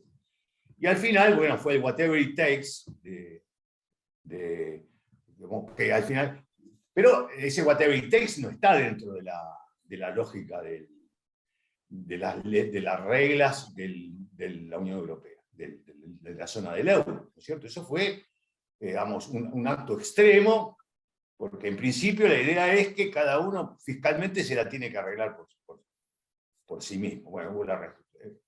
Entonces, ahora, curiosa, está pasando algo parecido. Porque fíjense, ¿por qué pedí el gráfico? Estados Unidos y la Unión Europea y la zona del euro están en la misma inflación, más o menos. Eso es buena noticia, ¿no es cierto? Porque no habrá grandes diferencias de inflación. Como les hago recordar que Bretton Woods terminó justamente porque los alemanes y los japoneses tenían inflaciones inferiores, y eso llevó a que la competitividad de Alemania y Japón era, ¿no? Era insoportable. Por eso al final cerraron la ventanilla y el 71 y se acabó. Se acabó la convertibilidad del dólar al oro, ¿no es cierto? Y no lo pudieron arreglar. Entonces, después decidió cada uno ir al no sistema que tenemos ahora, ¿no? Cada cual tiene la política cambiaria que se le canta. Y ahora, por ejemplo, Polonia está, bueno, la Unión Europea está, el euro, la zona del euro está en 5,7, como parecido, casi lo mismo que Estados Unidos. Ahora, Japón tiene 3,1. Suiza, bueno, eso no importa, eso va a provocar movimientos cambiarios, seguramente a la larga, ¿no? Se mantiene estas diferencias durante varios años, 2, 3, 4 años, ya llevamos varios años. Miren el gráfico, se ve, ¿no es cierto? Llevamos 3 años en este asunto. Y la tendencia del core es más o menos estable, lentamente bajando, ¿no? Parece, ¿no? Ni siquiera, ¿no? En el caso de la Unión Europea, no, subió la última medición subió respecto al mes anterior, ¿cierto? En el caso de la zona del euro. Ahora, Lituania tiene 12,1, Estonia 12,4, las últimas lecturas, Hungría 25,7, Polonia 12,3, República Checa 11,5, etc. Son estos que están acá, ¿cierto? Estonia, Lituania, Letonia. Y eso, claro, han sido países muy afectados, además están en las zonas más conflictivas, ¿no es cierto? Por ejemplo, ¿no? Están en la frontera con Rusia, todos. Todos tienen frontera con Rusia. Y eso, bueno, si te persistiera algún tiempo, ¿eso qué quiere decir? Decir que hay mucha incertidumbre, porque si no, a un alemán le conviene ir a invertir a Hungría. Se gana 25,7 solo por el diferencial de inflación. ¿No? Porque la diferencia, restémosle 5,7, 20. O sea, si le restás la inflación del euro, que es 5,7, Hungría tiene 20% de inflación con respecto al resto al promedio del resto de la Unión Europea. Ahora, Eso Roberto, no puede persistir mucho tiempo. según parece, hay temas de heterogeneidad de canasta que pesan mucho, ¿no? No, está harmonized, es el harmonized IPC. Con las Está ponderaciones armonizado. diferenciadas. Es el IPC armonizado de la Unión Europea. No, tomé cualquier cosa. No es solo problema de canasta. Y además es el core, ¿eh? Sí, sí. Es el core, no es el IPC completo, es el core. Bueno, en fin, digo, quiero decir, hay problema, es muy complicado en una unión monetaria tener un tipo de cambio, no es tipo de cambio, es una moneda única. O sea, la inflación diferencial quiere decir que las cosas suben más en un país que en otro. Está bien, los tradables van a tender a homogeneizarse, pero el mercado de trabajo no. O sea, y otros servicios, qué sé yo, digo el mercado de trabajo por decir. Porque ese es el punto central, digamos, pero hay otros mercados otros ingredientes que no son comunes también, que no son tradables, ¿no? En la Unión. Claro, no, yo simplemente quería decir que matizar el hecho de que un shock algo inesperado. No sé si la guerra de Ucrania era o no inesperada, para mí sí, pero no sé si, ¿no es cierto?, para los estados mayores de las potencias lo sabían o no, no sé. Tomémoslo como un hecho inesperado. No sé si la pandemia era tan inesperada tampoco, ¿no es cierto? Años antes había habido advertencias del propio presidente Obama, ¿no es cierto?, diciendo que se venía una pandemia, qué sé yo. Pero Hubo pandemia, supongamos... H1N1, hubo otras epidemias antes.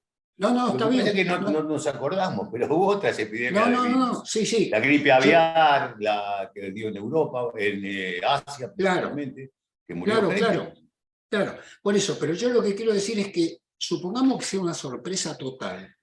Para nosotros, los economistas, digamos, sabemos, algunas cosas sí sabemos. Esto es lo que quiero decir. Esto que vos me contás del euro, ¿no?, con gran precisión, está muy bueno.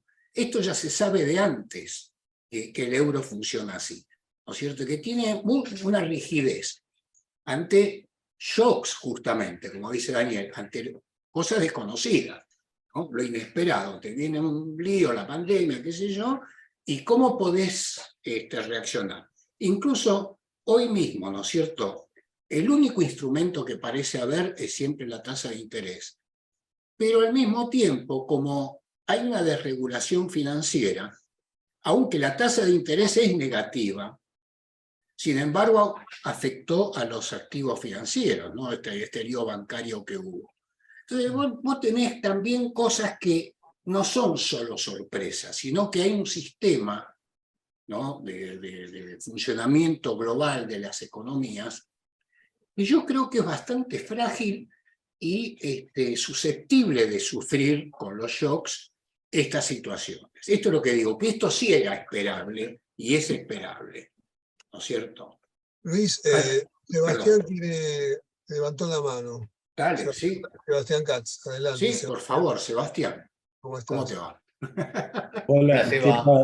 ¿qué tal? ¿Cómo andan? Bueno, un lujo escuchar a estos profes, Sí, la verdad que grandes sí. profesores, de muchos de los que estamos acá, o profesores de profesores también. Así que bueno, la verdad que un lujo, ¿no? También. Y la verdad que... Porque estamos viejos. No creo que sea solo... Si durás mucho, sos profesor de profesores. Exacto.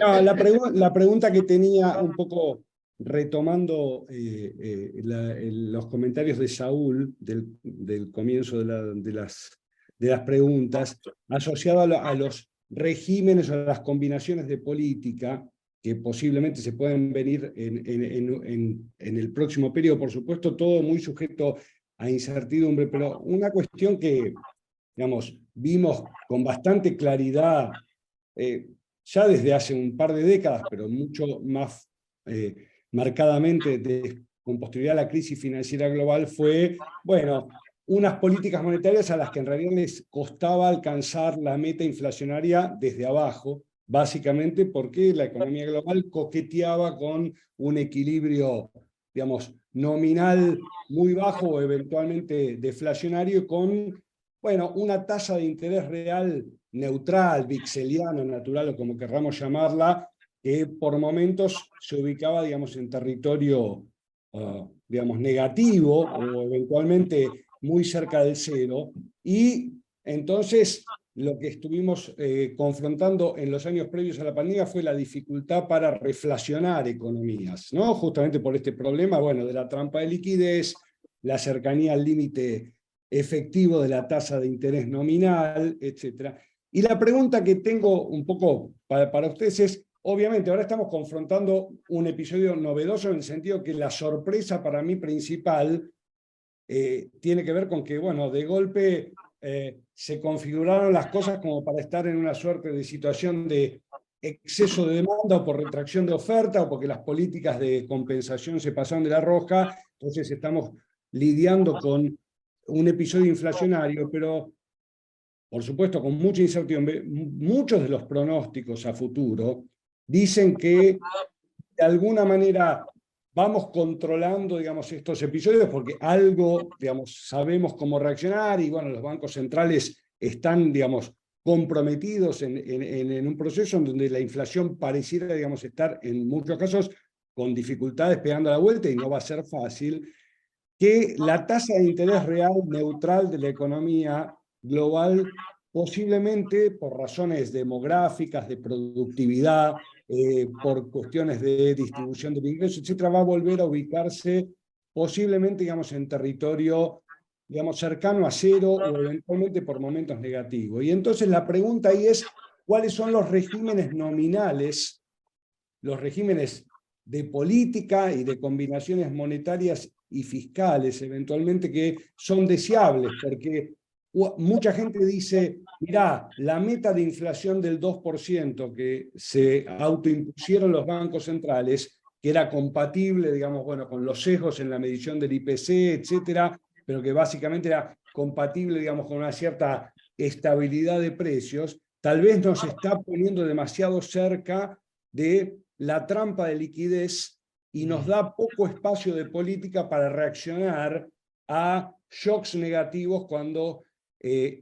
eventualmente hay una caída de la demanda agregada, digamos, un aumento de la preferencia, digamos, por la frugalidad del público, etc. Entonces, acá algunos, Blanchard de nuevo, en el debate, dicen, bueno, ¿vale la pena que los bancos centrales luchen por volver al 2%? O eventualmente, cuando estemos cerca del 3%, en lugar de generar, digamos, costos recesivos o de desempleo innecesarios, nos convendría detenernos ahí y cambiar las metas. Obviamente hay trade-off, efectos sobre las expectativas y la credibilidad, pero la pregunta es, si no hacemos esto, ¿no nos vamos a estar embarcando otra vez en las políticas de quantitative easing muy heterodoxas, pero que parecieran que están generando más dependencia del sector financiero de los bancos centrales y más potencial inestabilidad financiera? Entonces, ¿y qué rol para la política fiscal ahí, si alguno? Bueno, tal vez fue un poco larga la pregunta, pero creo que es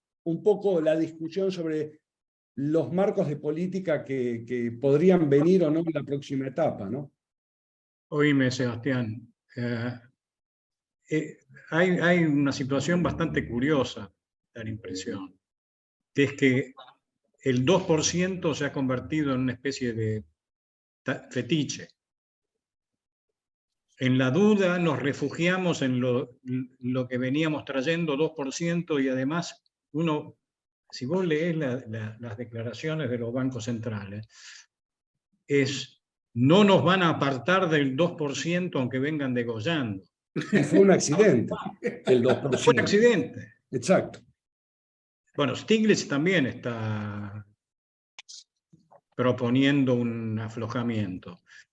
Pero es una escena que nosotros hemos tenido también, ¿no? Digamos, ¿cómo haces para salir de una meta insostenible? Claro. Salí corriendo porque... Salí corriendo. Salí corriendo. Que algunos te han tentado de hacer ahora. Pero la advertencia de los bancos tipo Silicon Valley, digamos, puede diluirse o puede no. Claro. Yo también quiero opinar sobre, decirle algo a Seba, todo el mundo sobre este punto, ¿no? Dice, el 2% era completamente arbitrario. Digo, se descubrió 2% porque no sé, porque cero. La inflación era cero, ¿no? Tener inflación es cero. El 2% fueron los neozelandeses, y de ahí no se discutió mucho. Y hace tiempo que viene planteando lo del 4% justamente para evitar el problema Pero claro, si vos venís acelerando la inflación, si la venís acelerando, parece este invento del inflation targeting va combinado con Banco Central Independiente, ¿cierto? Es una idea, no es una idea sencilla, hay un Banco Central Independiente que entonces se maneja con criterios puramente científicos, técnicos, no está influido por el ciclo político, que era el gran problema, ¿cierto? No. Y ese, como es independiente y además explica todo, tiene los modelos bárbaros que predice, ¿no? Conoce la tasa natural de interés. Claro, por eso, tiene credibilidad. Ahora resulta que viene una cosa que no está prevista, Claro, se entiende a los bancos centrales. ¿Qué quiere que invente? Pero es que cada uno inventa por su cuenta. Por más que es cierto que ahora ya después del 2008 el banco, la Reserva Federal tiene un gran liderazgo y coordina mucho a través del BIS y directamente, por ejemplo, ¿no? Otra vez el rescate del banco vuelve a ocurrir, el rescate de un banco suizo por parte de la FED, ¿no? Eso ya había ocurrido, muy importante, fue en la crisis de 2009, 2010, digo, de europea, el rol que jugó la FED bancando a los enormes bancos internacionales suizos que no tenían un Estado que pudiera actuar de respaldo, ¿no es cierto? Ahora, es lógico que dijeran, no, vamos al doble, demos lo que estaba, esa es la idea, porque no tienen otra cosa, ¿no? Algunos piensan que hay todo lo que se acumuló con tasa de interés cero durante todo ese periodo, más las nuevas tecnologías, también, a tasa de interés cero se ha hecho cada proyecto que seguramente no va a dar con 4,5 o 5, ¿no? Y eso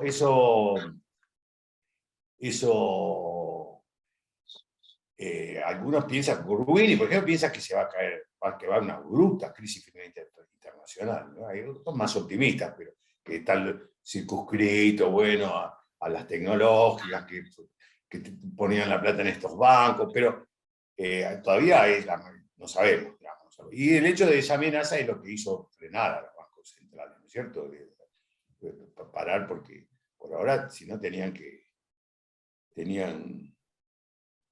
seguir.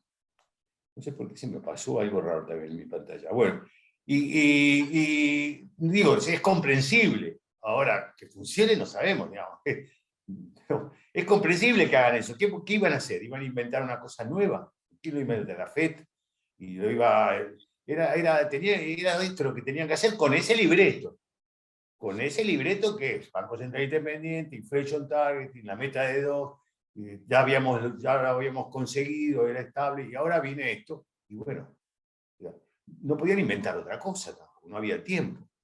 Y ahora tampoco sabemos bien cómo sigue, pero tuvieron que inventar una cosa que de entrada ya se veía raro. Te está subiendo el shelter con los precios, y vos subís la tasa de interés, ¿no es cierto? Y esperás que eso opere, o estás con muchos shocks de los flexibles y tu instrumento de la tasa de interés. Es raro, pero es así porque venías con ese esquema y eso es lo que estaba funcionando, aparentemente, ¿no? Digo, ¿no te parece, Seba? ¿Qué iban a hacer? Vos que estás en el central, ¿tiene que ante una situación algo nuevo? Ante una cuestión novedosa, refugiarse en lo conocido. Claro. Además que había funcionado, la gente lo festejaba. O sea, ellos se sentían Gardel, los bancos centrales. Venía funcionando, digo, teníamos 2% de inflación, las expectativas 2%, todo planito, ¿viste? Y funcionando. Entonces vino el shock, mantenemos lo mismo. No va a ser fácil cambiar esto, además. Si es que hay que cambiarlo, yo no sé. No, claro. Yo no sé, yo también tengo la misma incertidumbre que tenemos todos, ¿no? Sí. Bueno, hay distintas también alternativas, ¿no? Digamos, todo el debate en el mundo del dinero digital que, digamos, eventualmente la aparición de sustitutos al dinero físico, digamos, eventualmente profundizan, algunos especulan que eso te da margen para ir a la tasa de interés nominal negativa, ¿no? Sí, pero seguramente los agentes van a inventar algo para ¿cómo vas a vender algo para que te aprieten? Digo, no, vas a aceptar algo único, el currency, digital currency, y eso para que te quiten libertades. Claro. Ya vemos mi ley, no va. No, ¿me entendés? ¿Cómo te van a imponer una tasa negativa?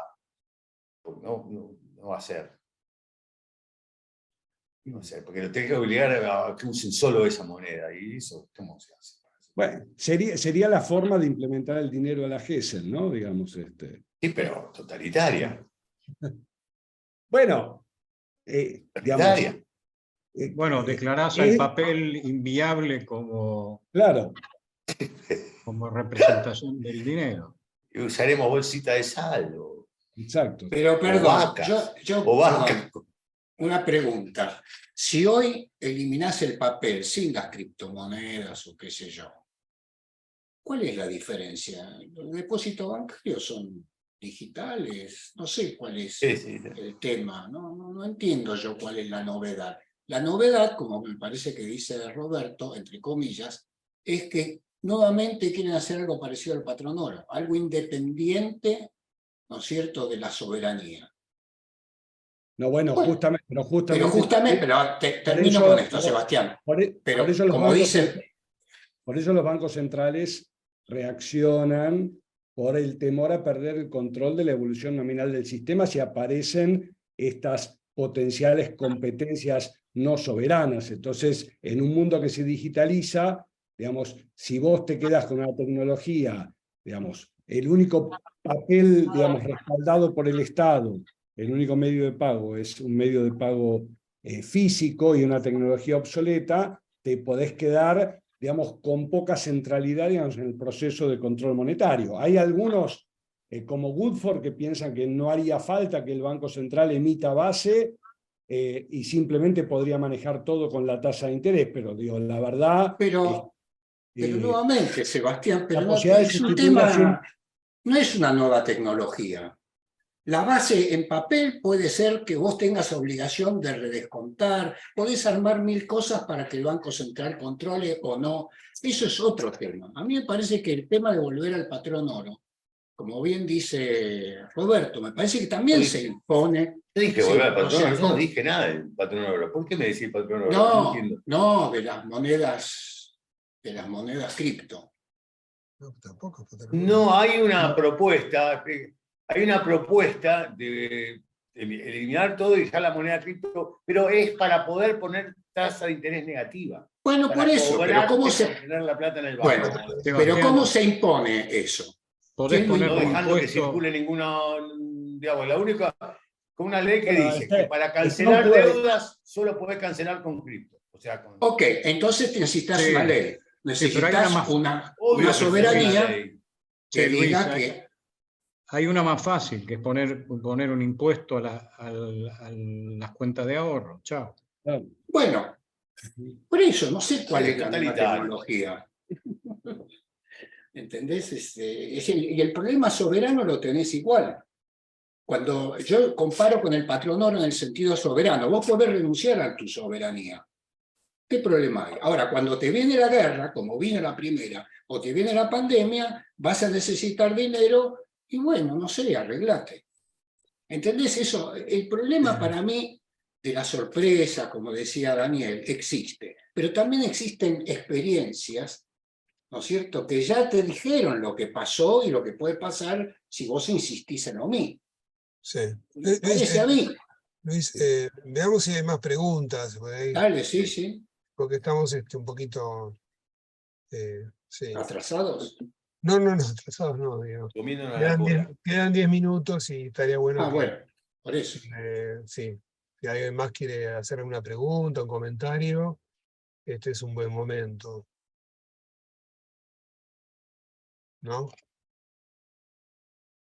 Acá hay una pregunta de Valeria Weiner que mandó por chat. Dice, tengo curiosidad, ¿cuál es la inflación núcleo en la Argentina? Sí. Es No la curioso. publica el Banco Central. No, sí, no, es irrelevante. Bueno, la publica el INDEC, digamos, ¿sí? Sí, O la sea, misma de INDEC, perdón. sí. Sí, él dijo el Banco Central, el INDEC. Estoy antiguo. Es lo que se llama el IPC resto, digamos, ¿sí? Núcleo le llaman, núcleo. Resto, digo, el nombre oficial es resto, pero es el núcleo, sí. Sí. Y ahora, que si mal no recuerdo, cuando dio 7,7 estaba levemente debajo del 7%, digamos. Pero alta. Y por la carne, ¿no? Por la carne. Sí, lo que pasa es que ahora el Banco Central, no debiera decir esto, pero lo voy a decir, se le ocurrió empezar a publicar también un IPC núcleo descarnado, ¿se acuerdan? No, como Martínez Dios. Sí, Claro, Exacto. claro. No sé si es una idea muy descarnado. feliz, pero bueno. Pero ¿por qué el núcleo tiene carne? ¿No debería excluirlo? No, el 7-7 era con carne y el Claro. 7 era sin carne. No. Dentro del IPC resto, según, digamos, bueno, el laburo que había hecho estadísticamente el INDEC en su momento, la carne está dentro, digamos, del IPC resto. No está en los estacionales. Está mal. No están los estacionales. Lo que pasa es que el ajuste que hay acá, Saúl, es por regulados y estacionales y no es sin energía ni alimentos. No es exactamente núcleo entonces tampoco. Bueno, son medidas, criterios, digamos, ¿sí? Sí. Inflación subyacente quitando estos componentes puramente estacionales y los precios administrativos, pero son alternativas de medida de la inflación subyacente. También hay medias truncadas, qué sé yo, hay muchas formas, ¿no?, de medir el fenómeno. Sí, Entonces, sí. no, digo, como la carne dio, bueno, alta ahí en marzo, etcétera, hubo algo de estacionalidad justo, o más que el fenómeno asociado a la sequía, el argumento era que sin carne la núcleo dio más baja. Bueno, acá tengo un par de comentarios y de preguntas. Una es, bueno, Joaquín Waldman, que dice lo que estabas diciendo vos, Sebastián, lo había escrito. El núcleo del INDEC incluye alimentos, salvo estacionales y regulados. Pero hay una pregunta, esta es la pregunta, no sé si la pregunta para esta hora y para esta reunión, pero podría ser para otra, de Lucas Bossi. Dice, bueno, yo quería consultar cuán viable es un plan de estabilización y qué debería tener en cuenta, teniendo en cuenta las distintas experiencias tan variadas en Latinoamérica. Gracias. Creo que eso Yo quiero dar una respuesta a esa pregunta, que no podemos contestarla, digamos, en los minutos que nos quedan. Pero es lo siguiente, una condición imprescindible para poder hacer un plan de estabilización es bajar la prima de riesgo país. Si no bajamos la prima de riesgo país del nivel que está hoy, no hay posibilidad de hacer ningún plan de estabilización. Porque con esta prima de riesgo país, la tasa de interés de equilibrio tendría que ser como 30% real. Y no hay ninguna economía que pueda funcionar con 30% real de tasa de interés. Entonces, la tarea es, lo mejor que podríamos hacer es decirles, no, estamos todos bien, vamos a llegar bien a las elecciones, que yo, Cristina no va a jugar más, esto terminó así, y entonces con eso baja la prima de riesgo país. Y cuando baja la prima de riesgo tenemos más condiciones para hacer un plan de estabilización. Una respuesta muy cortita, ¿no? Pero... eficaz. No, pero quiero decir, por lo menos vos preguntaste qué condiciones hay que tener. Sí, bueno, sí. Una es esta, y es crucial, porque si no, no podés abrir el mercado de cambio.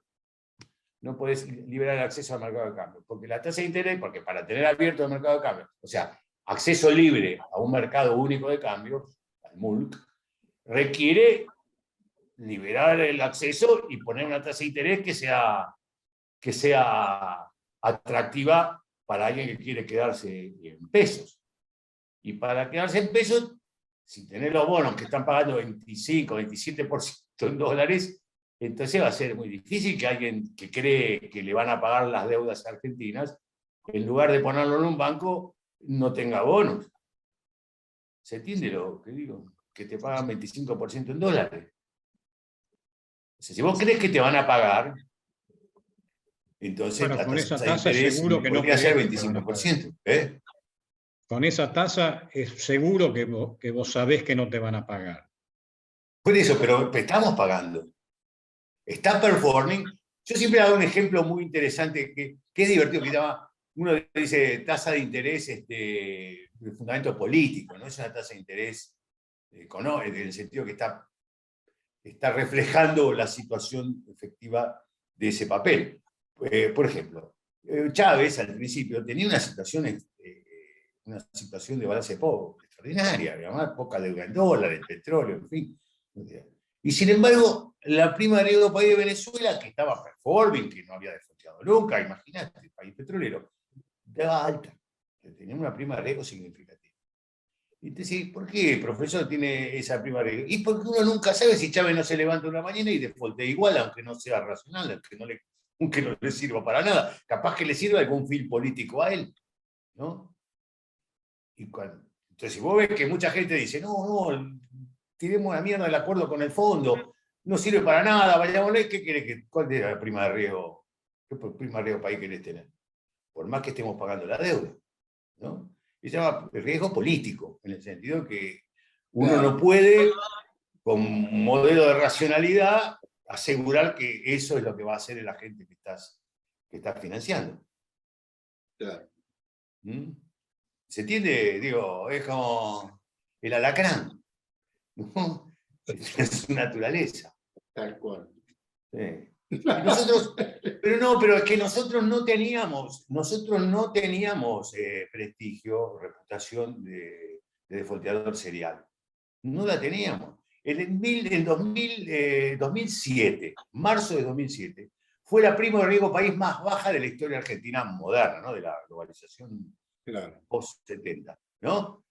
La más baja, 3% de prima de riesgo tenía el país.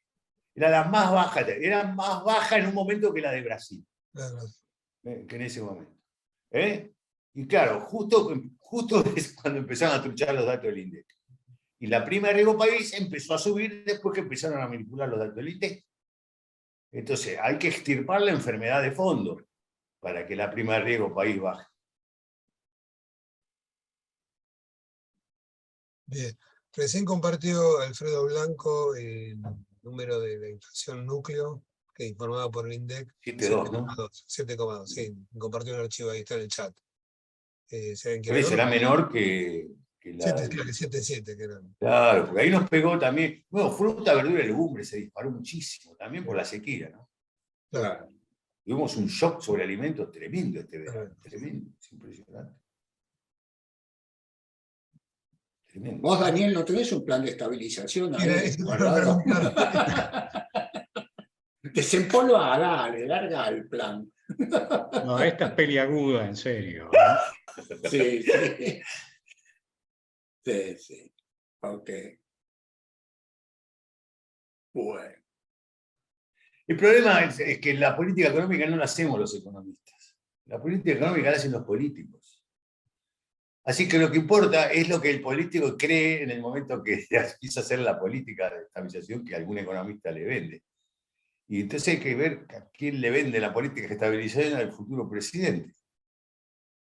Es crucial. Yo le decía a Sebastián Katz hace poco que si un grupo grande de economistas nos ponemos de acuerdo en un programa mínimo, es muy probable que los políticos lo lleven a la práctica porque ahora no tienen idea de cómo seguir, ¿no? Pero el problema está, creo que el problema también lo tenemos los economistas. Claro, claro. ¿Cierto? El que le hizo decir a Macri que en el segundo semestre la inflación bajaba drásticamente. ¿No? Claro. Ahí hay mucha irresponsabilidad. Bueno, pero no es del economista, sino, no es del chancho, sino del que le da de comer. ¿Cómo se dice? La culpa no es del chancho, sino del que le da de comer. Claro que este chancho elige dónde come. Bueno. Esta es una frase, no sé si es terminal de la jornada de hoy. ¿Por qué terminal? Sí, faltan terminal, digo, de que se termina con esta frase, ya no tengo más para decir. Está buena la frase. Es así. Si me permiten, es una buena invitación para que el profesor Heyman desarrolle algunas nociones de complejidad de economía que nos quedaron pendientes del año pasado. Justo. En 2 minutos, Daniel, te den 2 minutos para hablar de complejidad. No. Hagámoslo con tiempo, porque lo de hoy estuvo formidable. Voy a hacer un resumen y lo voy a compartir. Hemos aprendido todos, me parece. Y nos quedó complejidad y economía a cargo del profesor Daniel, que debiéramos disfrutarlo este año. Bueno, dale. Ahí está Daniel para invitarlo. Si acepta, si se puede, lo hacemos. Vamos a ver si se puede. Trabájenlo con tiempo ustedes, digamos. Pero gracias. Siempre es grato escucharlos. Muchas gracias. Para nosotros también, no te quepa la menor duda. Bueno, no sé si quedó algo Bueno, Alfredo Blanco compartió una cita, creo que de Keynes, ¿no? De la teoría general. Hasta el más pragmático es esclavo de algún teórico muerto. En fin. Sí. Those who hear voices in the air, those who hear voices in the air, dice, los que escuchan voces, ¿no? Sí, tal cual. Voices in the air, Tal dice cual, Keynes, tal ¿no? cual. Habría que desconfiar de los que escuchan voces en el aire, ¿no? Pero bueno. Pero Tras los muros sordos ruidos. Oír se dejan. Bueno, estimados, me parece que la Un jornada gustazo, fue... Muchas gracias, digo. Un no, gracias a ustedes. Claro, muy linda, muy interesante y eran muchos temas abiertos que esperamos poder afrontar pronto. Así que los esperamos en 15 días. Muchas gracias a todos. Que les vaya muy bien. Gracias, Roberto. Gracias, Dios. Chau, chau. Chao, chao.